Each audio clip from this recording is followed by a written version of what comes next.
Hi everyone, my name's Jenny and welcome to another week of Family Art Club. Today I have a really fun and exciting project.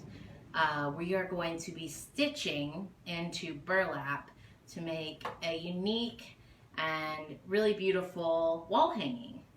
So this project is really great for, even though we're stitching, you'll see that it's really great for preschoolers and kindergartners because it's a really simple beginning stitching project that's abstract that really works on developing our fine motor skills and our close looking and concentration and all kinds of good stuff. So, and our hand-eye coordination, that's a big one. So what you're going to need for this burlap wall hanging is you're going to need burlap. This burlap is great because unlike other stitching materials, it's still fabric, it's not plastic, but it has nice big holes that are great for littles. So these holes are really easy to see. And it's great for working on hand-eye coordination, like I said, and beginning to learn the act of stitching. So I've got some here, but I also already have some ready to go.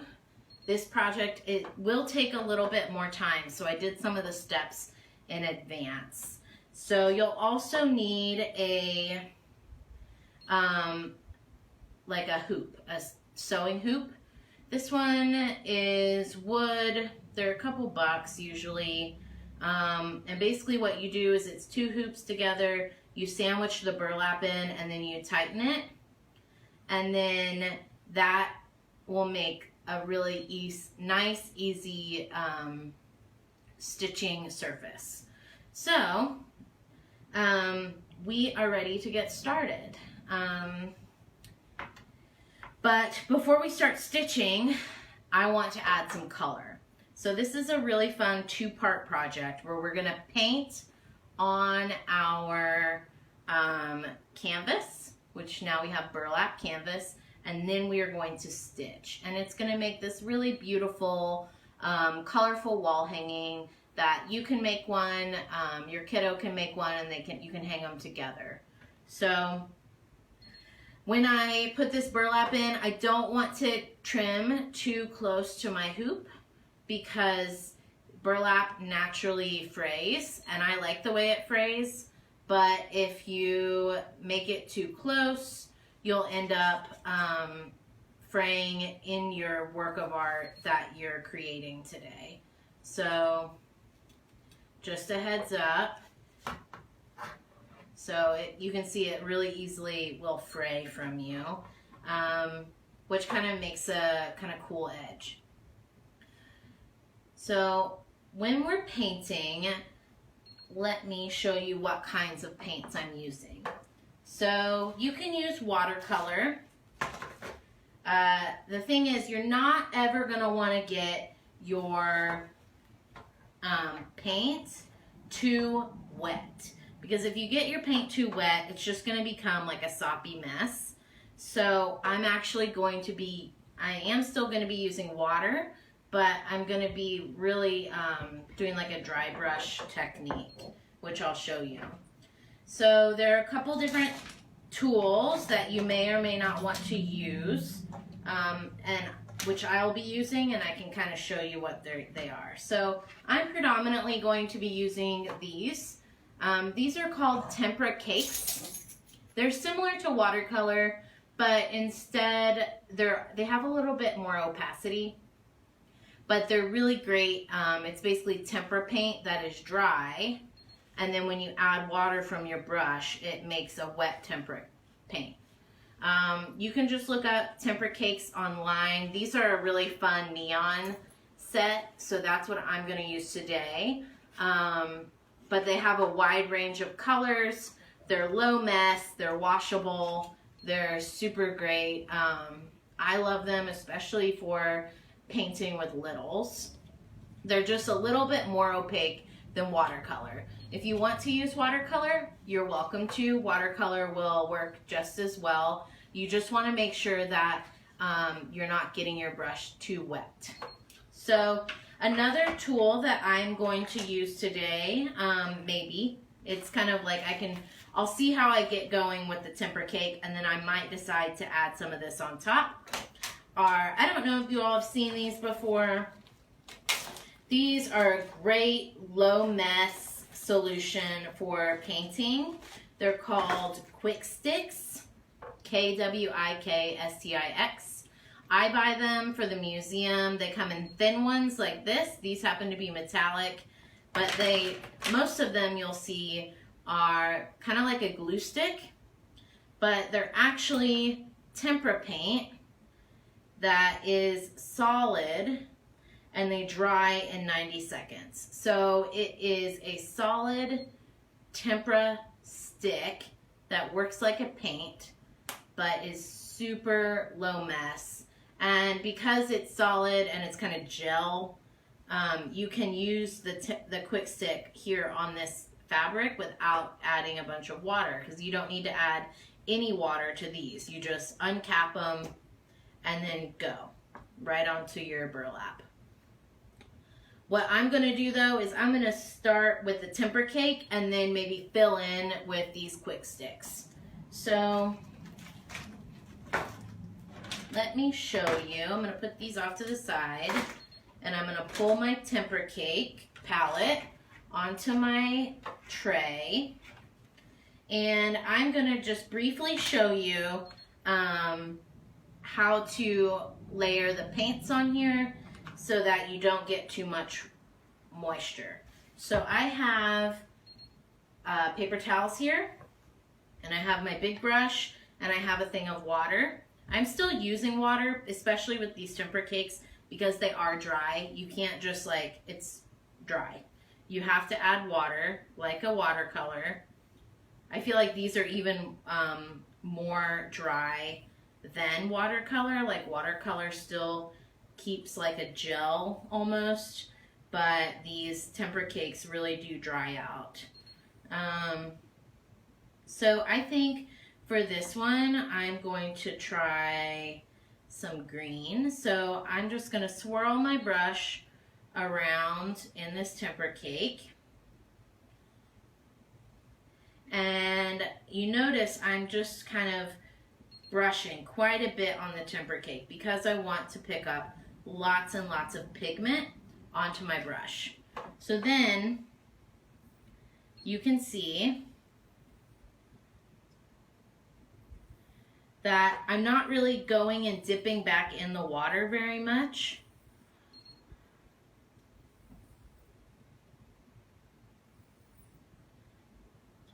I am just kind of thinking, I'm just doing some abstract color washes. So I'm going to do some blobby colors that all kind of look good together.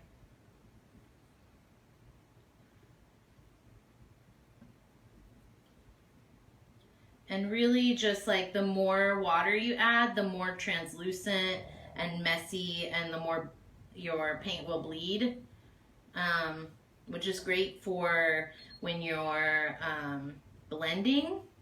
But when you're depositing color or putting the color on your burlap, you really want to have some nice, like, bright colors. So you can see on my burlap, I've got this green kind of triangle shape, and if you look on my tray, you don't see any green paint that has leaked down below, because the burlap, what little water I'm introducing, the burlap is soaking up.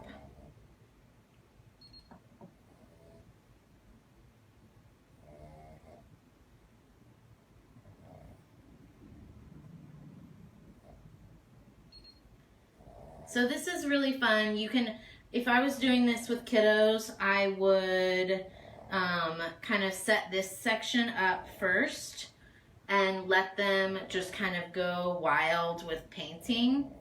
the way kids paint is just really beautiful, and they will, you know, you don't really have to tell them what to do and how to do it, because they will follow their childlike, their child instincts and create a really beautiful abstract color wash. So I've got kind of a triangle going here.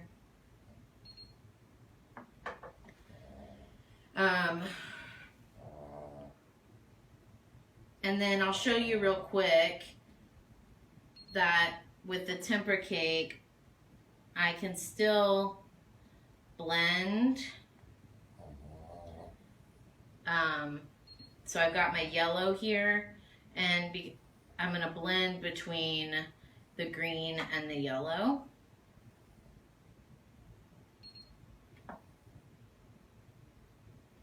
And you notice I'm still, even though the yellow is quite a bit lighter than my green, I'm still just really being careful to not overload too much water onto this canvas. I'd rather just make a lot of, and I'm also not pressing super hard. You'll note when you can see that my burlap is kind of bouncing as I paint. And I can add a little bit of water and just kind of run along the edge to blur the lines between the green and the yellow.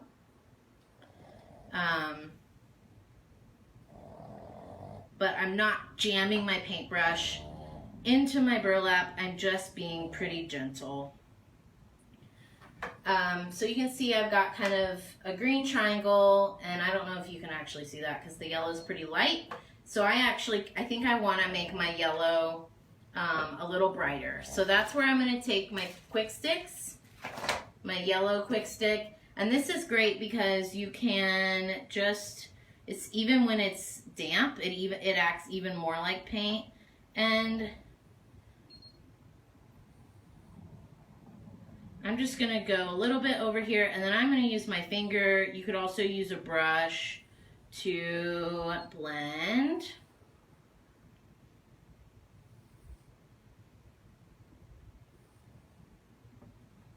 I'm going to wipe my finger on my paper towel, and then I've got a neon green here that I really like, and I'm going to use that to kind of add some textural color dimensions, like some different shades of green to my triangle. So you can see really easily how the quick sticks layer on top of the tempera to kind of add more dimension and a greater pigment of color. So I would fill this entire piece with color and not paint the outside. And so I've got one that I painted before we did this, before I started filming, just so that I could show you the next step in actually stitching your burlap.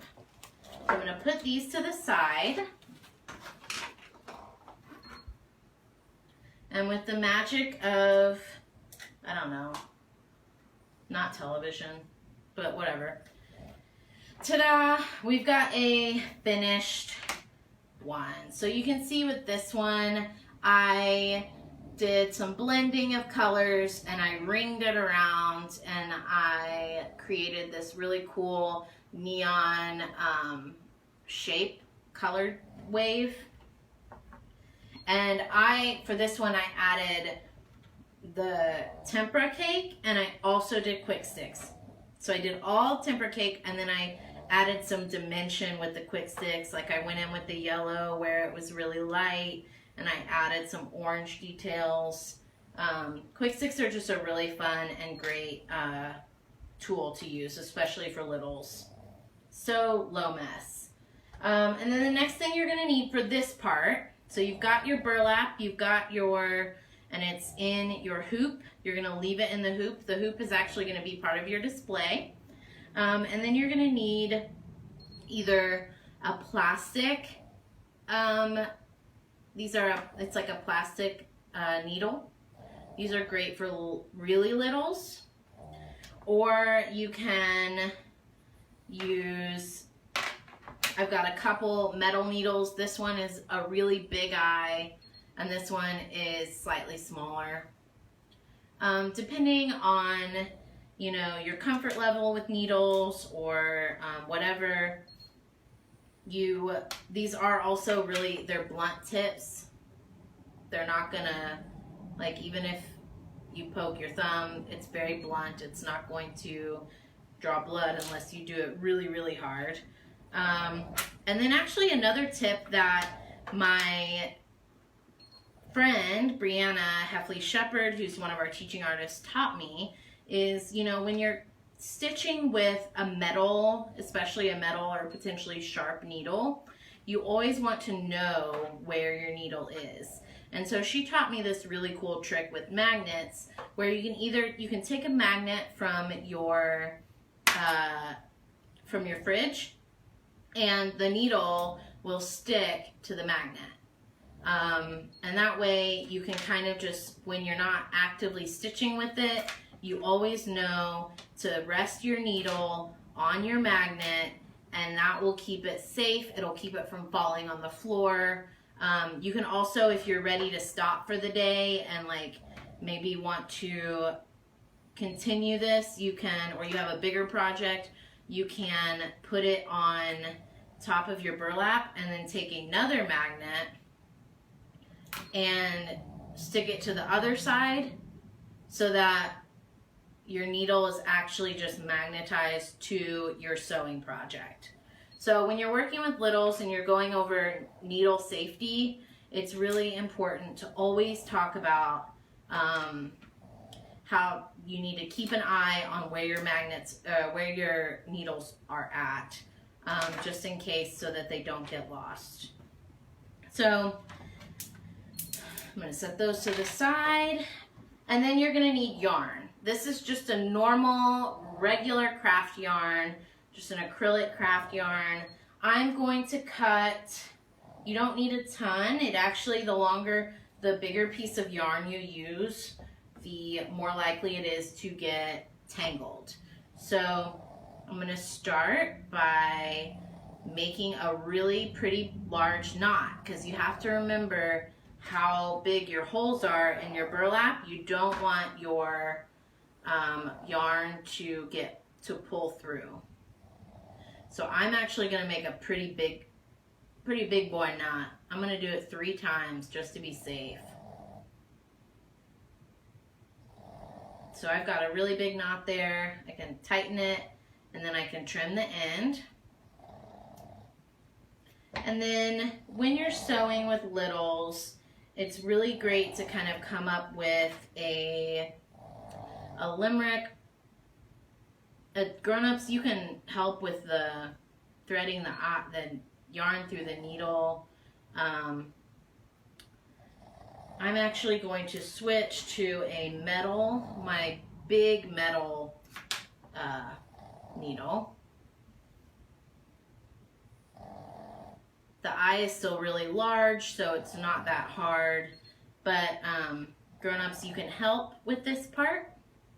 But when you're talking about stitching, it's great to come up with like a little trick or something to kind of show kiddos, to remind them how to actually sew into their burlap. So I found one that was really kind of nice, where it's like, you think of like a seed, like a seed for a plant, and if this is the ground, the seed starts underground and then pops up, and it grows up through the ground. So up through the ground and then dives down back into the ground. So, and then with this, I would just let kids, there's no right or wrong answer. This is an abstract sewing activity. So I am just going up through the ground, And then I'm going to dive back down deep. And once they get the hang of this, you can really you can see how I'm getting some cool lines. I decided to do black up through the ground, dive back down in like a swimming pool. It's really hot outside. Up. So I'm making really abstract lines. If you have older kids, like you could just once they get the hang of this, just let them go and practice making their stitches. If you have older kids, you could try and make shapes. And then one of the really fun things is I'm going to go back up through the ground. And I'm going to, this is optional, but you can add pony beads. So I've got all these different beads here. And you're just going to want to make sure, like this one, the hole is too small. But I bet I can find this one will go right on here. And this is really fun for kiddos. They can use their, hand-eye coordination, fine motor skills to keep their needle threaded, and you can just string beads onto your yarn. So I'm just picking out some. I've got a whole bunch here. You can do a lot, you can do a little, you can do none at all. I've got some here that are small, tiny pony beads. They still have a really big hole. I'm going to dump these out. I'm going to move my needle off to the side because remember what I said? Keep an eye on your needle. So you don't want to get it mixed up into my beads where it could be unsafe, it could get lost. I've got this kind of fun one. Now you can do any color yarn. I like, because I painted with neon, I like that this black makes really strong lines. So that's why I chose that. But you could do your favorite color. It doesn't matter. You notice as I'm trying, some of these beads are going through no problem. Some are a little more tricky. Some don't want to go at all. And that's okay. We're just experimenting. I changed my mind about that one. You can kind of think about like what makes the most, like you can talk about patterns as you pick out your beads. And you can do it short or long. So I think that's about good. So now I'm going to decide where I want it to lay. I could lay it like this. I could lay it like that. I could lay it like that. I think I'm going to lay it like this. And so I'm going to go duck back down into the dirt. Dig back down in there like a little bug or worm or something. And pull it taut, and you see I've got a really cool line of beads. I'm going to go back up through the ground. I want to add some more. There's really no right or wrong answer here. You're just kind of doing what feels right. You can once your kids they kind of know how to do it, you can just kind of set it up as an invitation and let them explore the material and everything themselves. Maybe this one I want to be smaller, so I'm kind of going to I like laying it so I can know exactly kind of how, for me, I know like where my beads are going to go. but you don't have to. It can just be like a free-for-all. I'm running low on yarn, so this one is probably going to be my last one. So I'm going to pick out a few more beads. If I've got a favorite one that I've been holding on to, like this awesome purple heart, I'm going to put that on there.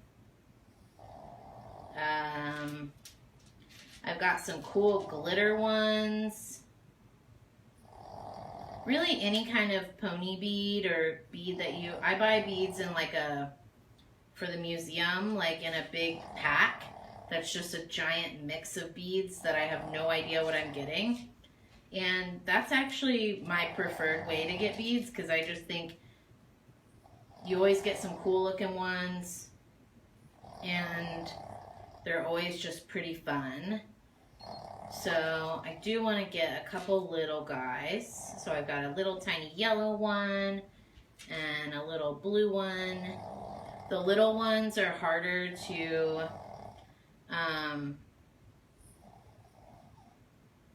maybe the little ones are harder to string on because they're just a little harder to hold, which is those that fine motor skills and all that good stuff at work. And I just don't know where I want it to go. And so I think that is good. You could make it say something, you could do whatever. When you're ready to tie off, now this is when you might need a grown-up, you're gonna tie it off similar to the way you did to make your knot at the beginning.